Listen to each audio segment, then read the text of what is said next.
aqui a gente observa o seguinte, ó, quando eu treino força, certo? Você observa o seguinte, você observa sucessivas contrações, e quando você treina mais pesado ainda, você já notou que você tem um sono 30 minutos, 40 minutos depois, principalmente quando você aciona muitos músculos como deadlift, agachamento. Então você tem o quê? O efeito hipotensor. A tua pressão cai.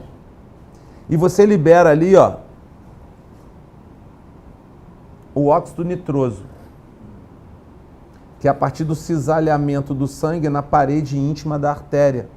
E aí eu tenho os aminoácidos como a arginina, tendo eficiência junto com a enzima enós, que potencializa o óxido nitroso.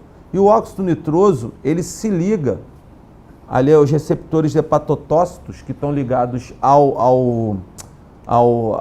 célula satélite, e mobiliza, ativa essa célula satélite. Essa célula satélite, aí vem as miocinas aqui, ó, que o músculo sintetiza, IL-6, MGF, HGF, IGF-1, que é metabolizado a partir do GH, o MGF também, que fazem o quê? Pegam uma célula dessa e transformam em um monte, que é chamada de proliferação. Mas até então elas só proliferaram. Agora elas vão ser transformadas, ou seja, diferenciadas em mionúcleos, para se fundir no tecido. E a partir dessa fusão no tecido, eu aumentei o número de mionúcleos. É só a gente contar ali. Aqui no azulzinho tem 1, 2, 3, 4, 5, 6. Depois que passa por todo esse processo, virou 12. Ou seja, dupliquei o número com o estímulo de força, dupliquei o número de mionúcleos. De mionúcleos, isso. Tá, e eu vou precisar de que agora? Para construir novas proteínas, como actina e miosina, e dar mais volume ao meu músculo. Porque eu já teve a construção de mionúcleos. Perfeito? Mas mionúcleos não fazem processo contrátil. Eles produzem as proteínas contráteis. Eu vou precisar de que agora? Para ajudar nessa construção muscular, além do estímulo de força. Para que ocorra a proteína, a síntese proteica, a construção de novas proteínas, eu preciso de quê para construir novas proteínas? Não, novos estímulos a gente já tem. Eu preciso de aminoácido, galera. Eu preciso de suplemento, eu preciso de alimento. Entendeu? Eu preciso ofertar mais aminoácidos para esse cara. Para ele, a partir desses aminoácidos, construir novas proteínas contráteis, tipo actina e miosina. Por isso que é importante você sempre ter uma suplementação, um whey disponível, certo? Que tem um fornecedor, whey protein, que são proteínas, que você fatia ela, viram aminoácidos. E que você nutre esse músculo para a construção de novas proteínas contráteis. No caso, actina e miosina. E aí o teu músculo vai ganhar o quê? Volume. Mas, se você fizer a cagada de treinar e treinar e treinar sem respeitar o descanso, você gera inflamação, em cima de inflamação, em cima de inflamação, que vai acontecer isso aqui, ó.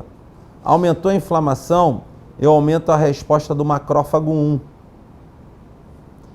Esse macrófago, ele responde à inflamação. E ele sintetiza uma proteína que se chama Activin A.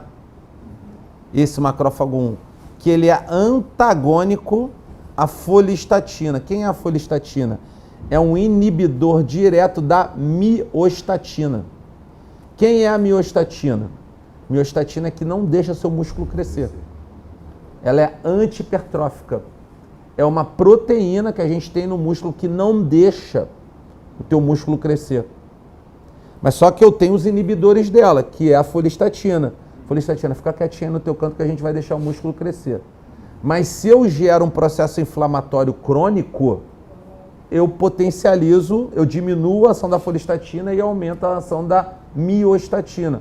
Ou seja, o teu músculo fica paradinho ali. Esse é o grande lance.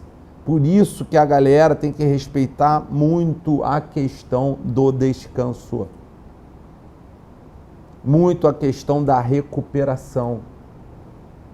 Duas coisas básicas para você recuperar. Básico. Sono e hidratação. Básico. Você tem que dormir bem e se hidratar sempre. É básico isso. Isso aí saiu um estudo agora, numa grande revista que eu estava lendo, falou, cara, quesitos básicos para a recuperação e diminuir o risco de lesão. Dormir bem e se hidratar. É o primeiro, topo da linha, topo do quadro principal. Então, isso aí é um quesito básico. Bem, e aí as pessoas acham o seguinte, o hormônio faz a diferença? O hormônio que é o responsável pela síntese proteica, que é responsável pela hipertrofia? Não. Não é. O que é responsável pela hipertrofia é a resposta de transdução. Que é aqui, ó, vou voltar lá para a gente entender melhor. Tá vendo aqui, ó? Esses daqui são responsáveis pela hipertrofia.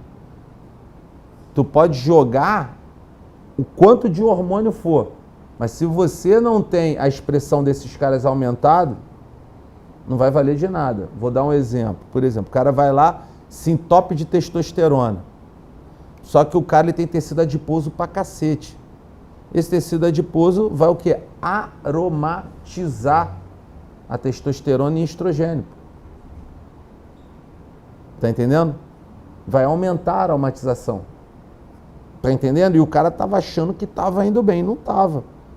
Por quê? Porque aqui a gente observa, ó, hipertrofia e hormônio do crescimento. Não tem correlação. Hipertrofia e testosterona, não tem correlação.